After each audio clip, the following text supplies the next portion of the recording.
Today we are going to make tasty and delicious pakora using fenugreek, onions and poha. These pakoras will be loved by both kids and adults, and bitterness of fenugreek will not be noticeable at all. You must try this fenugreek pakora during this Ramadan iftar or with your evening tea. Let's start making them now. But before we begin, make sure to subscribe to my channel.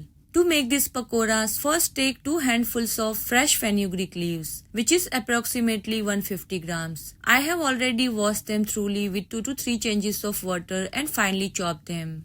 Next, we will add 2 medium-sized onions sliced like this. After slicing, I have separated the layers of onions like this. Along with the onions, we will add 1 handful of finely chopped coriander leaves.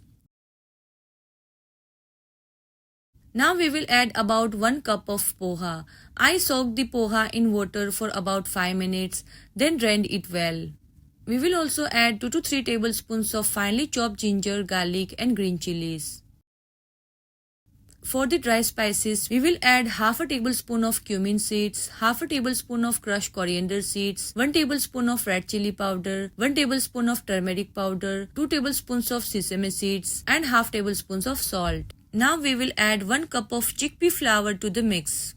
To make the pakoras crispy, we will add 2 tablespoons of rice flour. Now we will squeeze in the juice of half lemon, which will make them even more flavorful. Now we will add just a little water to mixture.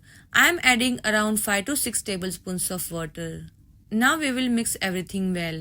It's important to use very little water because the fresh fenugreek leaves will release some water. Since we soaked the poha, it will release some water too. And because we have used very little chickpea flour, we don't need much water. If you feel that the mixture needs more water, you can add 2 to 3 more tablespoons.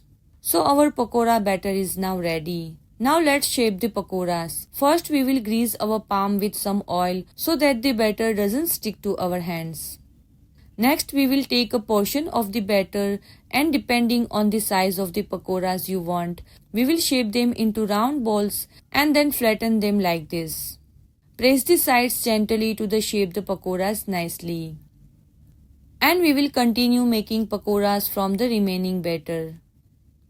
Now let's fry the pakoras. For frying, we will take enough oil in a pan so that we can deep fry the pakoras. If you don't want to deep fry, you can also shallow fry them. Once the oil is hot, we will keep the stove on medium flame and fry the pakoras one by one, letting them cook for about 1.5 minutes on one side until they turn light golden.